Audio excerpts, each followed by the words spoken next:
Hello everyone. कैसे हैं आप सब? आई होप आप सभी बहुत अच्छे हैं। साथ ही आपके आगे आने वाले एग्जाम्स की प्रिपरेशन भी बहुत अच्छी चल रही है।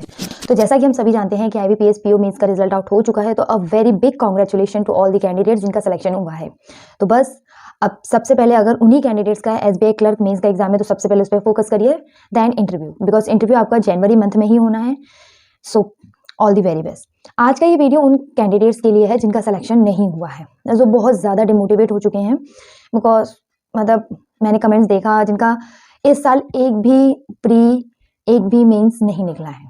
बहुत सारे कैंडिडेट्स ऐसे भी हैं जिन्होंने बैक टू बैक कई मेंस दिए लेकिन एक भी क्लियर नहीं कर पाए। तो फेलियर जब होता है तो बहुत बुरा लगता है, ये बात मैं बहुत अच्छे से समझ सकती हूँ, बहुत बुरा लगता है। मतलब अकेले में जाकर रोना पड़ता है, बिकॉज हम किसी के सामने रो भी नहीं सकते हैं जिससे कि सामने वाले को दुख ना हो। तो अभी कुछ भी करने का मन नहीं कर रहा होगा, बहुत कुछ ऐसा होगा जो लाइक अब ऐसा लग रहा है कि कुछ भी नहीं है, कुछ भी बचा नहीं है। तो हमें फेलियर को एक्सेप्ट करना होगा। जो गलतियां हमने की हैं उनको अब इम्प्रूव करना होगा।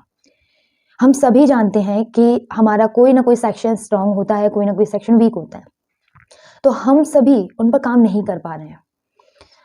तो अपनी गलतियों को सुधारने का एक और मौका है 2023 में आपको बहुत सारी अपॉर्चुनिटीज मिलेंगी।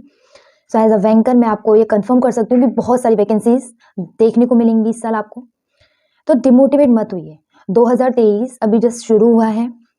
बहुत सारे आपको अगर लाइक इंश्योरेंस की बहुत सारे एग्जाम्स आपको देखने को मिलेंगे, लेकिन उसके लिए काम करना पड़ेगा। ऐसे मायूस होकर नहीं बैठ सकते हैं, फेलियर को एक्सेप्ट करना होगा। फेल हो गए तो इसका मतलब ये नहीं है कि हम कुछ करने लायक नहीं है, एक स्टेप पीछे हैं।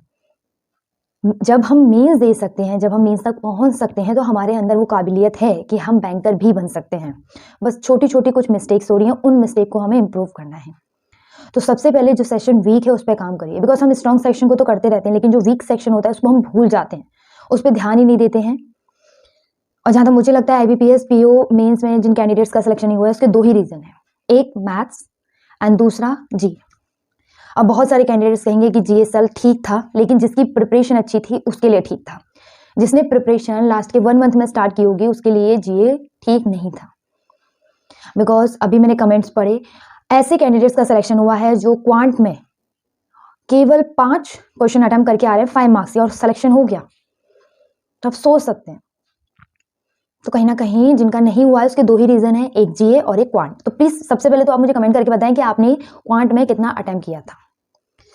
तो अपना जो वीक सेशन है उसको इम्प्रूव करना है। दूसरा जो कि सबसे इंपॉर्टेंट है, GA अभी से पढ़ना शुरू करिए, क्योंकि GA एक ऐसा सब्जेक्ट है जिसको जितना पढ़े उतना कम है। जहां से भी आपको सोर्स अवेलेबल है वहां से पढ़िए, लेकिन अभी से पढ़ना शुरू करिए, बिकॉज अभी ऐसा कुछ भी हमारे ऊपर बर्डन नहीं है। लेकिन जैसा कि हम सभी जानते हैं अभी IBPS का कैलेंडर आउट हो जाएगा, तो बैक टू बैक फिर से वही सेम प्रोसीजर चलेगा। स्टार्टिंग के 3-4 महीने बिल्कुल फ्री हो जाते हैं एंड उसके बाद कंटिन्यूसली एग्जाम। तो ये जो 3-4 महीने इस पर फोकस करिए, अपनी कमियों को पूरा करिए। एंड प्लीज मुझे कमेंट करके जरूर बताएं कि आपका क्वांट में क्या मतलब कितना अटेम्प्ट करके आए थे। एंड हम सभी स्कोर कार्ड का वेट कर रहे हैं कब तक आउट होता है। जनरली 7 दिन की बात होती है लेकिन 3-4 दिन में हो जाता है। तो अपॉर्चुनिटीज बहुत हैं एंड कमेंट करके जरूर बताएं कि 2023 में किस किस को बैंकर बनना है। प्लीज मुझे कमेंट करें, this is my selection year.